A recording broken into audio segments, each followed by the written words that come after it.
My in-laws blamed me for ruining their son's career. Live on the dance floor.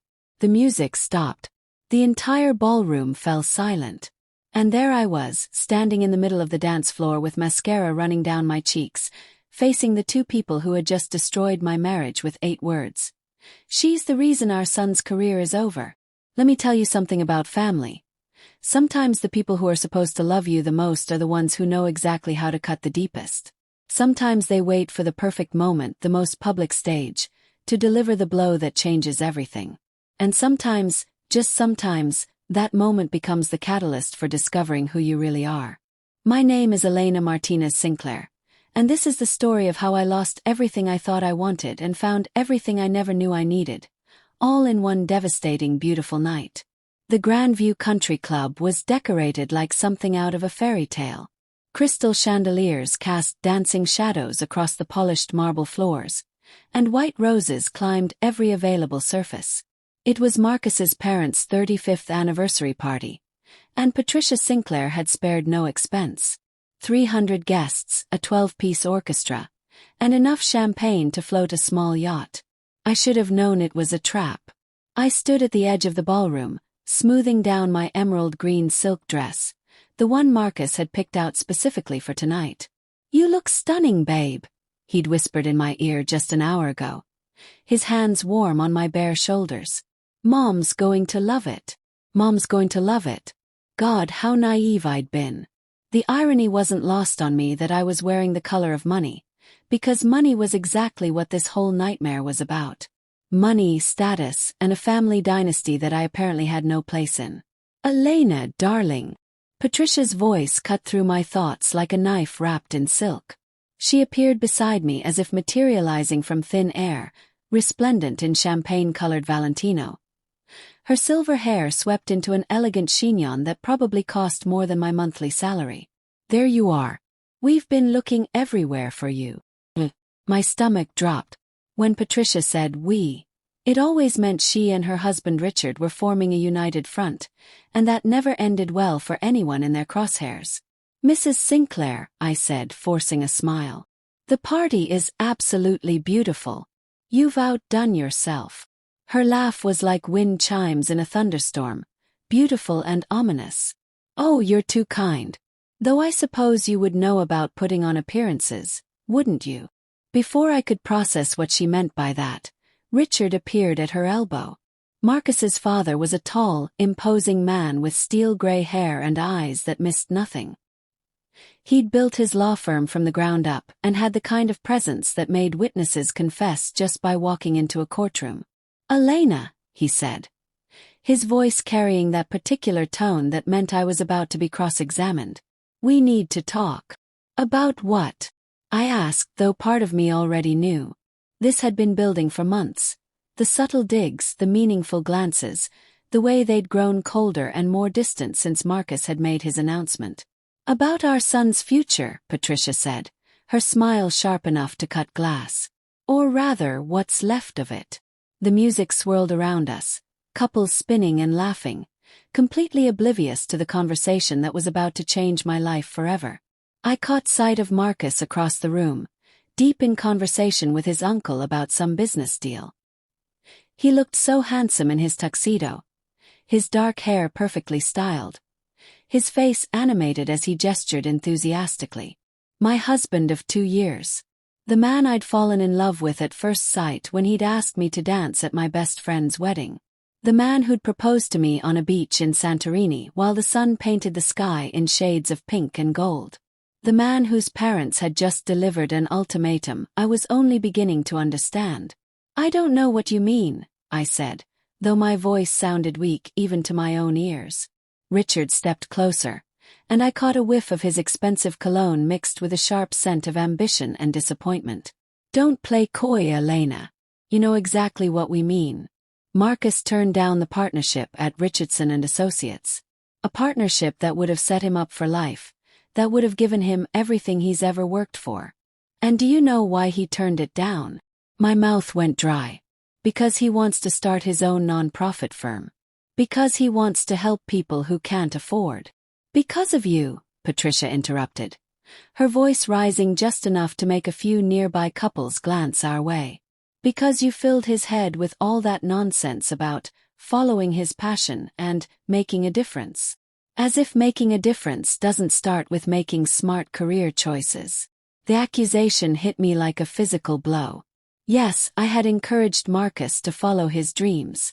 When he'd come home from work last year, stressed and miserable, talking about how he hated the corporate world and wanted to do something meaningful with his law degree, I'd supported him. When he'd stayed up late researching legal aid organizations and pro bono work, I'd brought him coffee and listened to his plans. But the idea hadn't been mine. The dream had been his. Marcus makes his own decisions, I said, finding my voice again. I would never. Wouldn't you? Richard's eyes were cold, calculating. Let's look at the facts, shall we? Before you came along, Marcus was focused, driven, ambitious. He was on track to make partner by 30, to follow in my footsteps, to build something lasting. And now he's throwing away a 6-figure salary to chase fantasies about saving the world.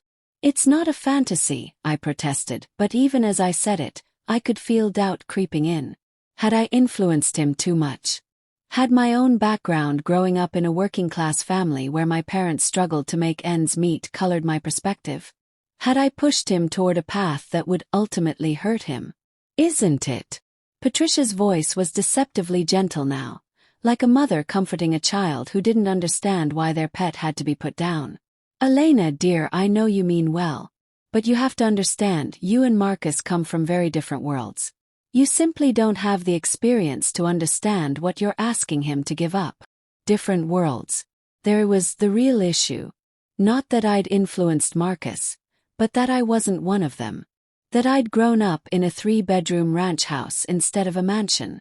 That my father was a mechanic instead of a lawyer. That I'd worked my way through college on scholarships and student loans instead of having my tuition paid in full. I love your son, I said, and the words came out stronger than I'd expected. Everything I've done, everything I've said, has been to support him in becoming the man he wants to be. The man you want him to be, Richard corrected. There's a difference. The orchestra struck up a waltz, and couples began moving onto the dance floor. The conversation was attracting more attention now, and I could see curious glances being directed our way. My cheeks burned with embarrassment, but I held my ground. You're wrong, I said. Marcus is happier now than I've ever seen him. He's excited about his work, passionate about helping people. He's broke, Patricia said flatly. Or have you forgotten that little detail? He's making 1/3 of what he was making before. And you two are living in that tiny apartment because he can't afford anything better. Is that really the life you want for him? For yourself? The words stung because there was truth in them. Marcus and I had moved to a smaller place when he'd left his corporate job. We'd had to budget more carefully, skip expensive dinners out, delay the European honeymoon we'd planned. But we'd been happy. Or at least I'd thought we were happy. Money isn't everything, I said. But the words felt hollow in this room full of crystal and champagne and designer gowns. No, Richard agreed. But it's not nothing either. Security matters, Elena. Stability matters. And right now, our son has neither because he's chasing a dream that you convinced him was worth having. I didn't convince him of anything. Didn't you? Patricia's eyebrows arched elegantly. Then why don't you prove it? What do you mean? She exchanged a look with her husband, and I saw something pass between them, a moment of silent communication that spoke of decades of marriage and shared purpose. We mean, Richard said slowly, that if you truly love our son, if you truly want what's best for him, then you'll step aside and let him make the choice he should have made in the first place. The room seemed to tilt around me. Step aside. Divorce him, Patricia said, and the word hit me like a slap. Set him free. Let him rebuild his career. Find someone who understands his world, his potential. Someone who won't hold him back. I stared at them in shock. The music continued to play, couples continued to dance, and the world continued to spin, but I felt like I was trapped in amber, unable to move or breathe or think. You're asking me to leave my husband, I said slowly, as if speaking the words would make them make sense. "We're asking you to love him enough to let him go," Patricia said, and there was something almost kind in her voice now. "Elena, you're a lovely girl. You could find happiness with someone from your own background, someone who shares your values and your limitations. But Marcus deserves more. Limitations." The word hung in the air between us like a curse. "And if I don't?" I asked, though I wasn't sure I wanted to hear the answer. Richard's smile was sharp as a blade. "Then we'll make sure everyone knows exactly why our son's promising career came to such an abrupt end. Starting tonight." Before I could ask what he meant, Patricia had turned and was walking toward the center of the ballroom. I watched in horror as she signaled to the bandleader, who immediately stopped the music mid-song. "Ladies and gentlemen," Patricia's voice rang out across the suddenly silent room, "if I could have your attention for just a moment." My heart hammered against my ribs as 300 pairs of eyes turned toward the center of the room, and toward me, standing frozen at the edge of the dance floor like a deer caught in headlights. "Richard and I are so grateful to have you all here tonight to celebrate 35 wonderful years of marriage," Patricia continued, her voice warm and gracious. "As many of you know, our son Marcus is here tonight with his wife Elena." She gestured toward me, and I felt the weight of all those stares like a physical thing. Across the room, I could see Marcus pushing through the crowd, his face confused and concerned.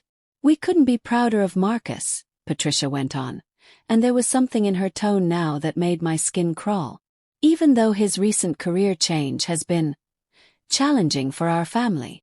Murmurs rippled through the crowd. These people knew Marcus, knew his potential, knew he'd walked away from a prestigious position. And now they were about to learn exactly why. "You see," Patricia said, her voice carrying easily across the silent ballroom, "sometimes love makes us do things that aren't in our best interest. Sometimes we make sacrifices for the people we care about, even when those sacrifices cost us everything we've worked for." Marcus had almost reached us now, his face pale with understanding. "Mom," he said, his voice tight with warning. "Don't."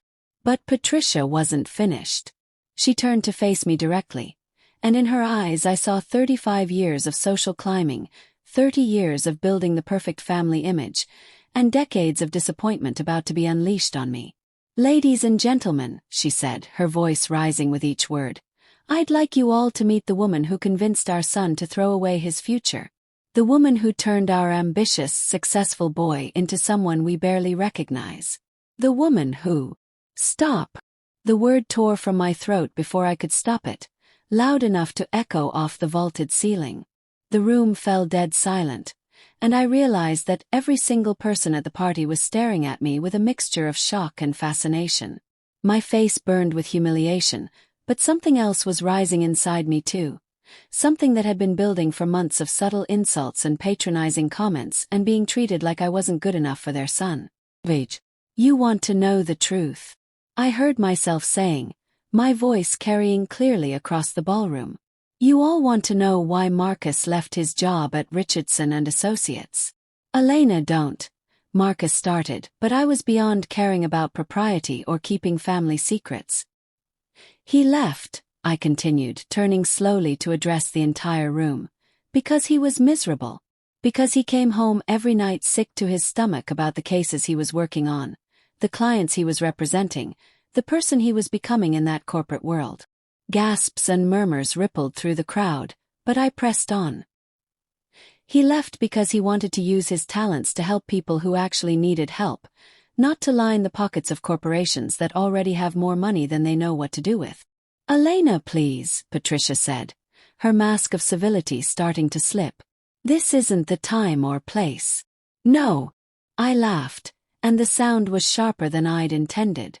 "Then when is the time? When you've already destroyed my reputation in front of everyone we know. When you've already painted me as the villain in your perfect family story." I took a step forward and I saw Patricia actually take a step back. Let her be the one who was afraid for once. "You want to blame me for Marcus's choices because it's easier than admitting that maybe, just maybe, you raised a son who has a conscience. A son who values integrity over income, compassion over competition. That's enough. Richard's voice boomed across the ballroom, but I wasn't finished. Not even close. You think I'm not good enough for him because my father works with his hands instead of behind a desk? Because my mother cleaned houses to help pay for my education instead of writing checks from a trust fund? Because I know what it's like to struggle, to worry about bills, to understand that there are people in this world who need help more than they need judgment. The crowd was dead silent now, hanging on every word. I could see faces in the audience. Some shocked, some scandalized, some actually nodding in agreement. But you know what? I said, my voice growing stronger with each word. I am proud of where I come from. I'm proud that I married a man who chose love over money, purpose over prestige. And if that makes me not good enough for your family, then maybe your family isn't good enough for me. How dare you? Patricia started, her face flushed with anger. How dare I what? Tell the truth. Stand up for my husband. Refuse to be your scapegoat. I turned to face Marcus, who was staring at me with an expression I couldn't quite read. Fear, pride, love, maybe all three. Marcus, I said, and my voice softened. I need you to know something. I have never, not once, tried to convince you to do anything. Every choice you've made, every path you've chosen has been yours. I've supported you because I love you, not because I had some agenda to ruin your career or your life. His eyes were bright with unshed tears. I know, he whispered. Do you? Pressed. Because your parents seem to think I have some kind of supernatural power to control your mind. They seem to think that you're incapable of making your own decisions about your own life. That's not what we meant, Richard began. Isn't it? I whirled to face him. Then what did you mean when you asked me to divorce him? What did you mean when you said I should set him free, so he could find someone who understands his potential? The crowd erupted in shocked whispers. Asking someone to divorce their child? At a public event? Even by high society standards, that was scandalous. Patricia's face went white. You're taking that out of context. Am I? Then please explain the context to all these nice people. Explain how asking your daughter-in-law to leave her husband is somehow a reasonable request. The silence that followed was deafening. I could hear my own heartbeat, could hear the tick of the massive grandfather clock in the corner, could hear the rustle of silk and satin as people shifted uncomfortably. And then Marcus stepped forward. Enough, he said quietly, but his voice carried clearly across the room. All of you just... enough. He moved to stand beside me, and I felt the warmth of his presence like a lifeline in a storm. Mom, Dad, he said, and there was something in his voice I'd never heard before. A finality, a firmness that brooked no argument. Elena is my wife. She is the woman I chose to spend my life with, and she is the best thing that has ever happened to me. Marcus. Patricia tried to interrupt. No, he said sharply. You've said your piece. Now it's my turn.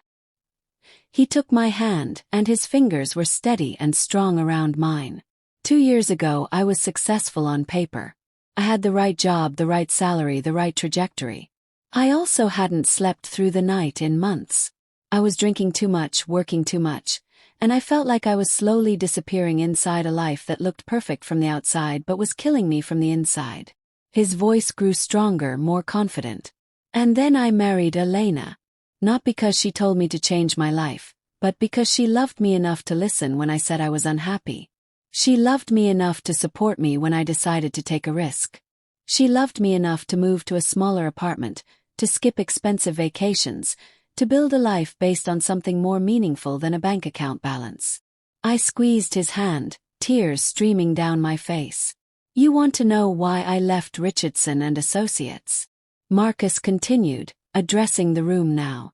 Because I realized that success without happiness is just a very expensive form of misery. Because I realized that I wanted to be proud of the work I do, not just the money I make doing it.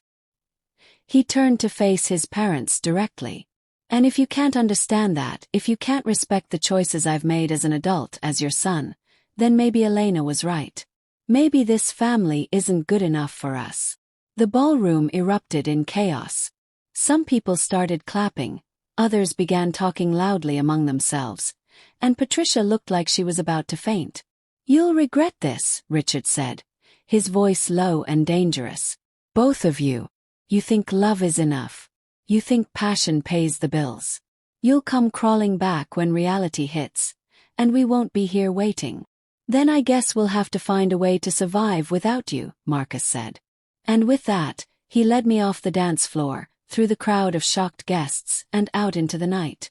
We sat in Marcus's car in the country club parking lot for a long time, neither of us speaking. The music from the party drifted through the closed windows, muffled and distant, like a memory of someone else's life. "I'm sorry," I said finally. "I shouldn't have lost my temper like that. I shouldn't have made a scene at your parents' anniversary party." Marcus was quiet for so long that I started to worry he agreed with me.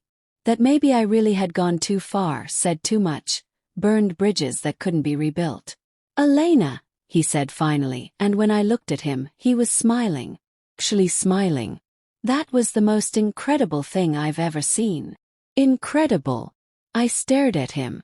"I just humiliated your entire family in front of 300 people. Your mother looked like she was going to have a heart attack." "Yeah," he said, and his smile widened. "It was amazing."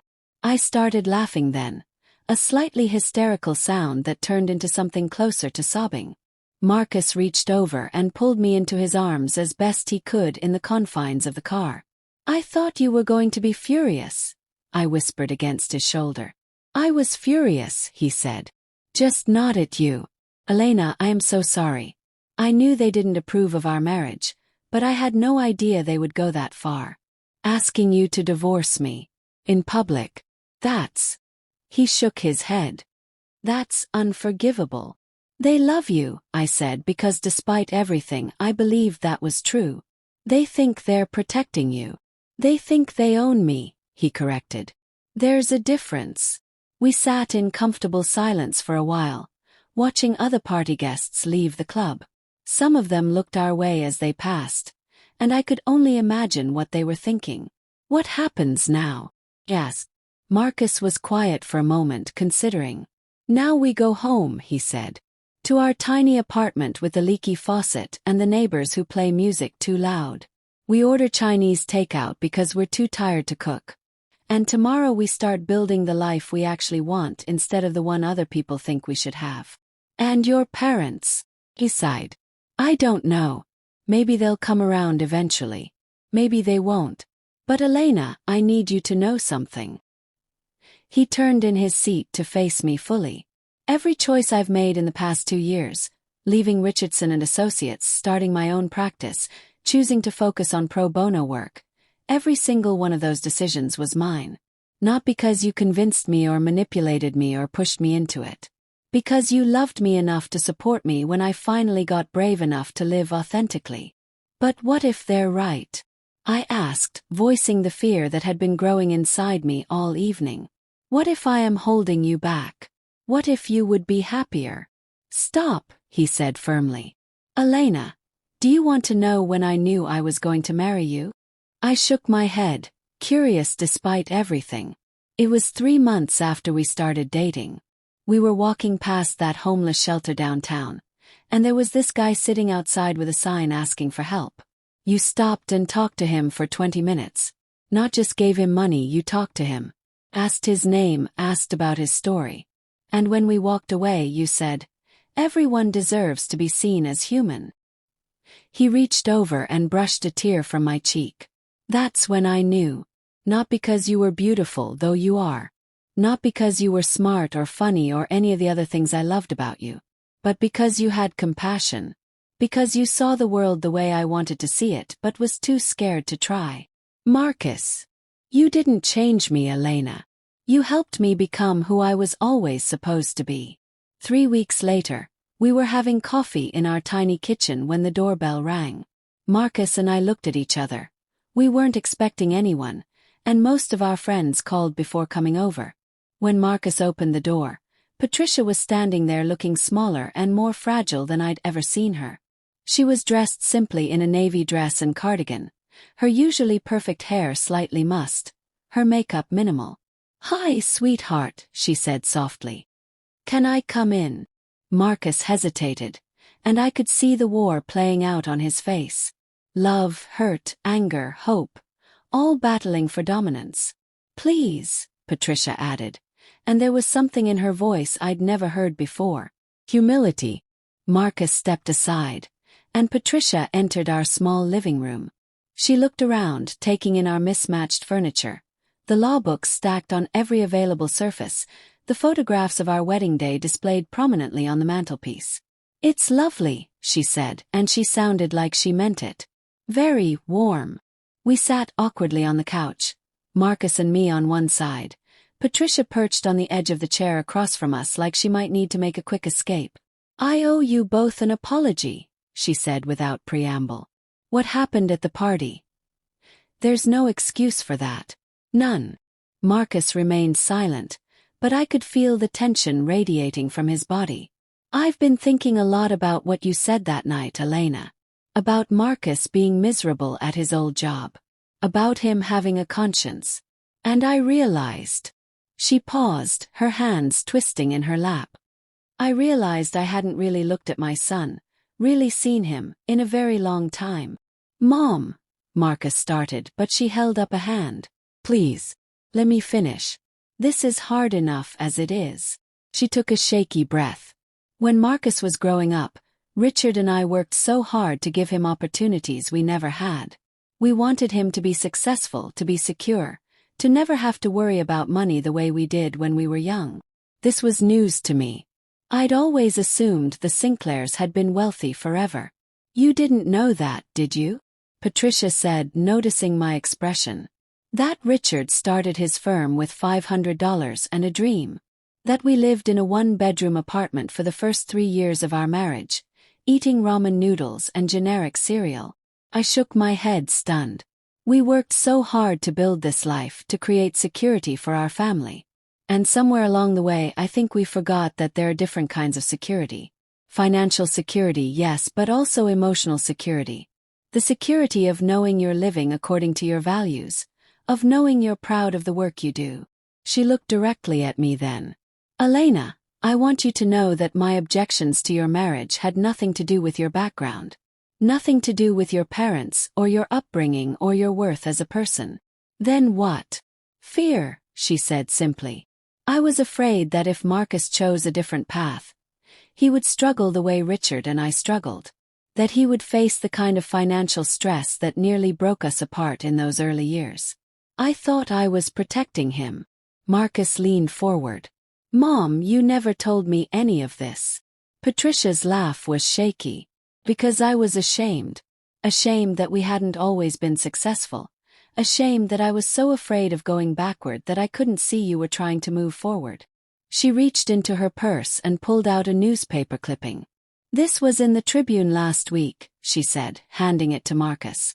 "Page 3. I leaned over to read with him. It was an article about a wrongful termination case. A single mother who had been fired from her job after refusing to work unpaid overtime. The article mentioned that she was being represented pro bono by Marcus Sinclair of Sinclair Legal Aid. She won, Patricia said quietly. $40,000 in back pay and damages.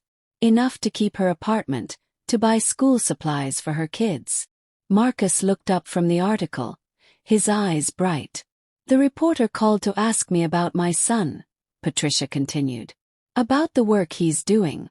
And I realized I knew more about his old job, the salary, the prestige, the trajectory, than I knew about what he actually does now. About the people he helps, the lives he changes." She stood up then, crossing to look at our wedding photos. "Richard is still angry," she admitted. "He may stay angry for a long time.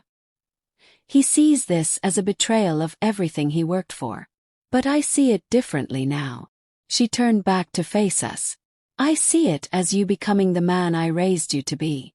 Compassionate, principled, brave enough to choose a harder path because it's the right path."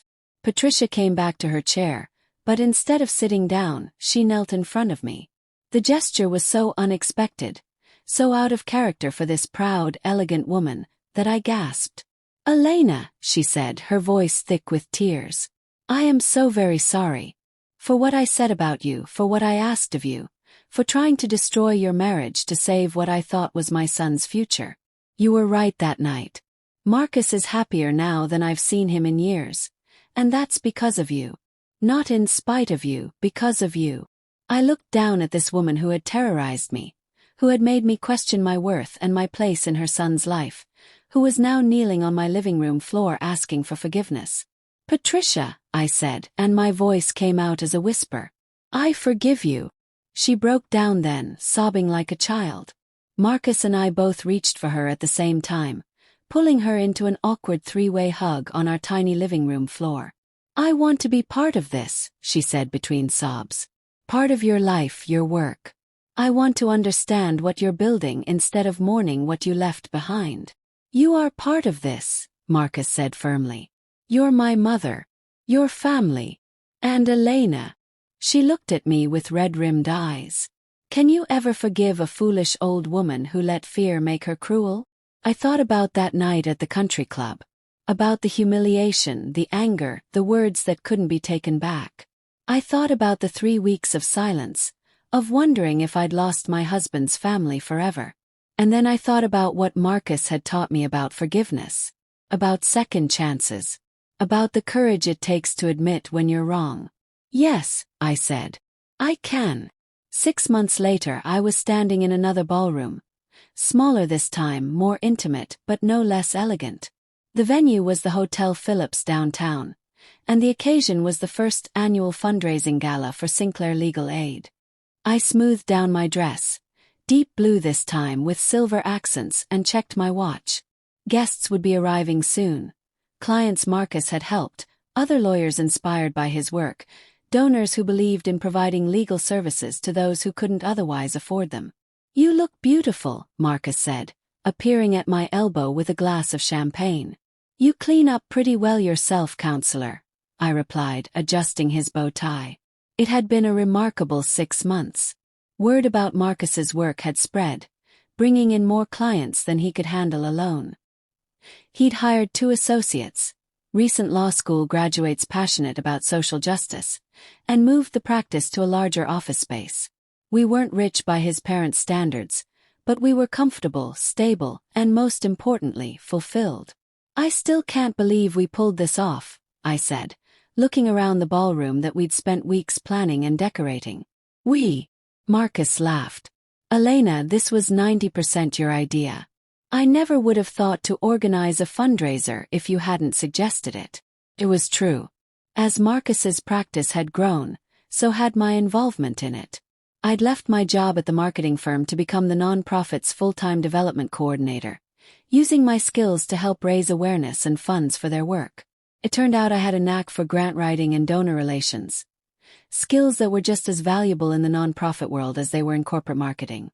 Ladies and gentlemen, if I could have your attention, the MC called from the front of the room. We're ready to begin this evening's program. I squeezed Marcus's hand as we made our way to the front table. The room filled with the sound of chairs scraping and conversations quieting as people settled in for dinner and the program. The guest speaker was Judge Maria Santos, who had been a legal aid lawyer herself before being appointed to the bench. She spoke passionately about the importance of equal access to justice, about lawyers who chose service over salary, about the ripple effects of helping one person navigate the legal system successfully. Tonight, Judge Santos said, I want to tell you about a case that came before my court last month. A single mother fighting to keep custody of her children after her ex-husband alleged she was an unfit parent. Allegations that were completely false but would have been impossible for her to fight without legal representation. My heart clenched. I knew this case. Maria Gonzalez, a nurse who worked double shifts to support her kids, whose ex-husband was trying to avoid paying child support by claiming she was neglectful. Marcus had worked on her case for weeks, gathering evidence, preparing testimony, fighting for a family that had no other advocate. Thanks to the work of Sinclair Legal Aid, Judge Santos continued, not only did Maria retain custody of her children, but the court ordered increased child support and mandated that her ex-husband attend parenting classes. 1 family saved, 2 children protected, justice served. The room erupted in applause, and I saw Marcus wipe away a tear. This was why he did the work. Not for recognition or awards, but for moments like this. For families like Maria's. The program continued with testimonials from other clients, updates on current cases, and a presentation about the firm's future goals. As the evening wound down, I excused myself to check on the auction tables and coordinate with the caterers. I was arranging some silent auction items when I felt a familiar presence beside me. "Elena, dear, you've done a magnificent job." I turned to find Patricia, elegant as always in a black cocktail dress with pearl accessories. But there was something different about her now, a warmth in her eyes that hadn't been there before, a genuine pride in her smile. "Thank you," I said. "I'm glad you could make it. I wouldn't have missed it." Richard sends his regrets. He's still adjusting. But he did make a donation. She handed me an envelope. Inside was a check for $10,000. "Patricia, this is incredibly generous. It's the least we can do," she said. "Elena, I want you to know how proud I am of what you and Marcus have built here. This work, this purpose. It's remarkable." Over the past 6 months, Patricia had become a regular fixture in our lives. She'd helped organize this fundraiser, using her extensive social connections to secure sponsorships and donations. She'd even volunteered at the office, helping with filing and client intake. It was as if she was trying to make up for 30 years of prioritizing status over substance. "I have something else for you," she said, reaching into her purse again. This time she pulled out a small velvet box. "What's this?" "Open it." Inside was a delicate silver bracelet with a small charm, a scale of justice. "It was my grandmother's," Patricia said quietly. She was a seamstress, worked her fingers to the bone to support her family during the Depression. She always said that true wealth wasn't what you accumulated, but what you gave away. My eyes filled with tears as I fastened the bracelet around my wrist. "Thank you," I whispered. "For everything. For apologizing, for supporting us, for becoming the mother-in-law I always hoped to have." "No," Patricia said, her own eyes bright with tears. "Thank you. For showing me what real success looks like. For loving my son enough to help him become who he was meant to be. For teaching this old woman that it's never too late to change." As the evening wound down and guests began to leave, I found myself back on a dance floor with Marcus. But this time was different. This time, I wasn't afraid of the watching eyes or whispered conversations. This time I belonged here. Not because I'd changed to fit into someone else's vision of success, but because I'd helped create something worth celebrating. "What are you thinking about?" Marcus asked as we swayed to the music. "That night at your parents' anniversary party," I admitted. "How different everything is now. Do you regret it? The things you said, the scene we made." I considered the question seriously. That night had been a turning point, not just for our marriage, but for our entire future. It had forced conversations that needed to happen, revealed truths that needed to be spoken. "No," I said finally. "I think sometimes you have to tear something down completely before you can rebuild it properly. Even if it means burning bridges. Sometimes the bridges you burn are the ones that were leading you to the wrong destination anyway." Marcus spun me around, and when I came back to him, his eyes were bright with love and pride. "I have something to tell you," he said. "Oh." Judge Santos offered me a position on her staff. It would mean more regular hours, better benefits, a steady salary. My heart stuttered. "Are you considering it?" I was. For about 30 seconds. He smiled. Then I remembered that I already have everything I need. A purpose that gets me up in the morning, work that makes a difference, and a wife who believes in what I'm doing even when it's difficult. "Marcus. Besides," he continued, grinning now, "I talked to the board of directors today. They approved our expansion plan. We're hiring 3 more associates, a full-time social worker, and guess what?" "What?" "A development director. Someone who's proven she can turn a dream into reality, who can write grants that actually get funded, who can organize fundraisers that exceed their goals by 300%. I stared at him, understanding dawning. You're offering me a job. I'm offering you a partnership. In every sense of the word. Equal pay, equal say in the direction of the organization, your name on the letterhead. Martinez Sinclair Legal Aid. Has a nice ring to it, doesn't it? I laughed, tears streaming down my face. You realize this means we'll be working together every day. 24 hours a day of each other. Are you sure you can handle that? Elena, he said, pulling me closer as the music swirled around us. I've been handling it for 3 years already. And it's been the best 3 years of my life. And that, ladies and gentlemen, concludes our presentation on the Martinez Sinclair Legal Aid Annual Report, I said to the room full of potential donors and board members. Are there any questions? A hand shot up in the back row. Yes, Mrs. Martinez Sinclair. Can you tell us about your expansion plans for next year? I smiled, gesturing to the PowerPoint slide behind me that showed our projected growth. We're planning to open a second location in the east side of the city, focusing specifically on immigration law and tenants' rights. We've already secured the funding for the first year thanks to a substantial grant from the Morrison Foundation. Another hand raised. And staffing for the new location. We'll be hiring 4 new attorneys, 2 paralegals, and a client services coordinator.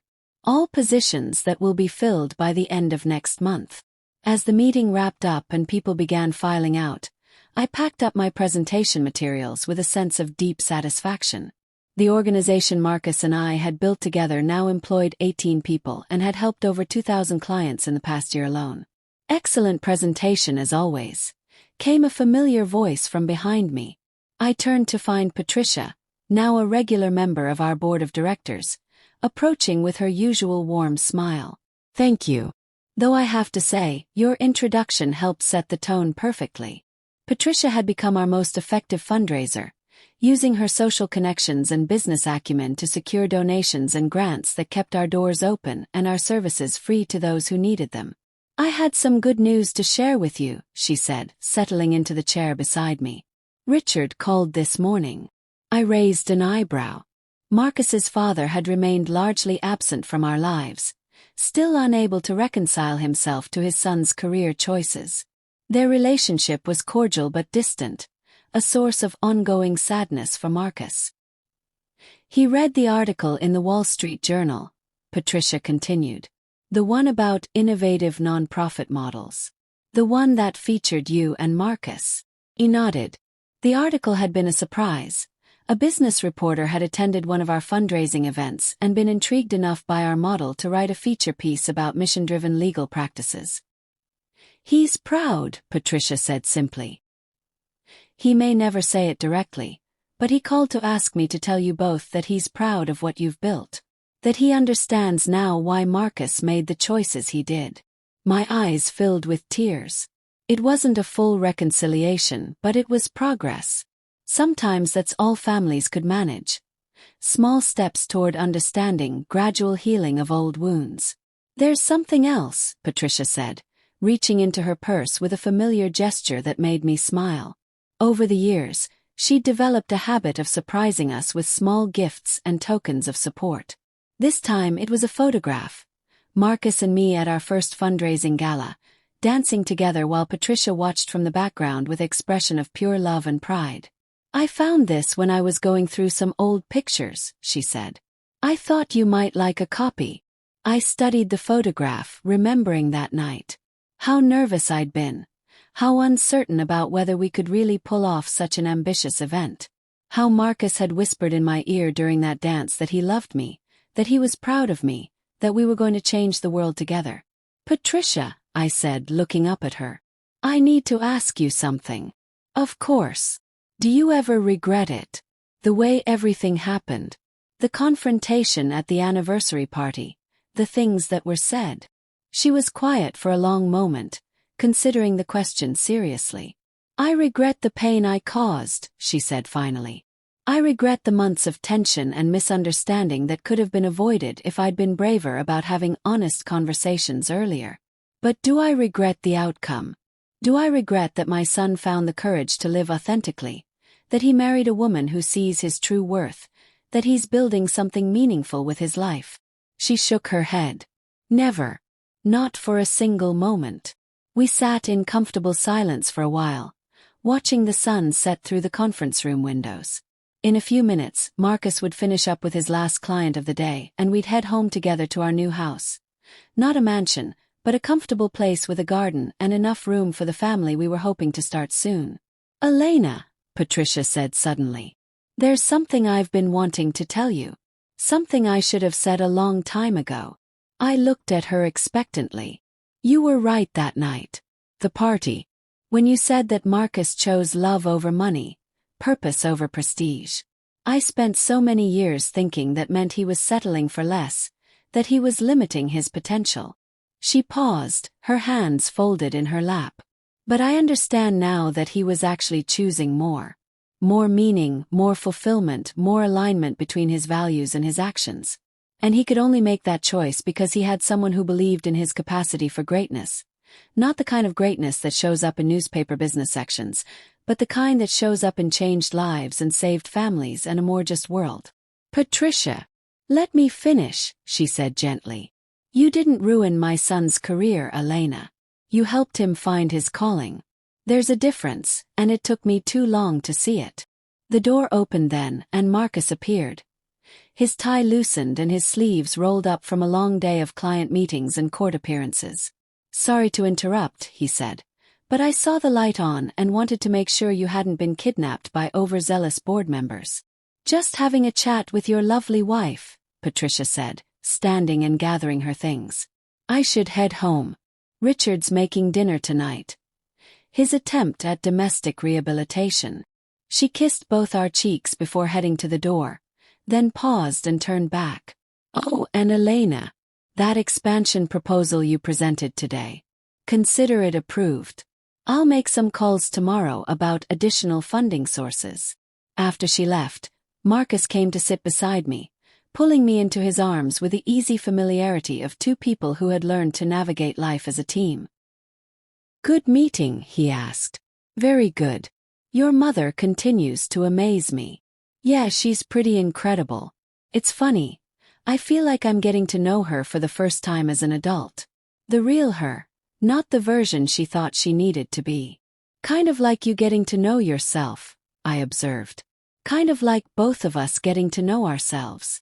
We sat quietly for a moment, looking around the conference room that had become the heart of our shared mission. Charts on the walls showed our impact metrics. Photographs displayed the faces of clients we'd helped. Awards and recognition letters filled a display case in the corner. Any regrets? Marcus asked, echoing the question I'd posed to his mother. I thought about the path that had led us here. The corporate job I'd left behind, the financial security we'd given up, the family conflicts we'd endured, the public confrontation that had changed everything. Just one, I said. What's that? I turned to face him fully, my hands coming up to frame his face. I regret that it took a crisis for me to find my voice. I spent too many months trying to be the daughter-in-law I thought your parents wanted instead of standing up for what I believed in from the beginning. But you found it eventually, Marcus said. That night at the country club, you found your voice and you used it to defend our marriage, our choices, our right to define success on our own terms. And you found yours too. You stopped trying to be the son your father expected you to be and started being the man you actually are. We stayed like that for a long time, holding each other in the quiet of the empty office, surrounded by the evidence of what we'd built together. A law practice that put people before profit, a marriage based on mutual support and shared values, a family that had learned to choose love over expectation. You know what I think, Marcus said eventually. What?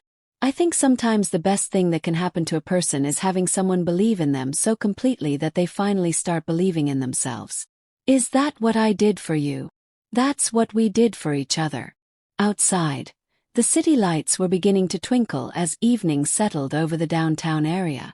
Somewhere out there were people who needed help, families facing legal challenges they couldn't navigate alone, individuals who deserved justice but couldn't afford to fight for it. Tomorrow we'd be here to help them. Together. Come on, Marcus said, standing and extending his hand to me. Let's go home. I took his hand, letting him pull me to my feet. And together we walked out of the office and into the night. Behind us, the conference room stood empty except for that framed photograph Patricia had given me. Two people dancing, surrounded by family and friends, building something beautiful together despite all the forces that had tried to tear them apart. Sometimes love isn't enough, people say. But those people are wrong. Love isn't always enough by itself. It needs courage, commitment, and the willingness to fight for what matters.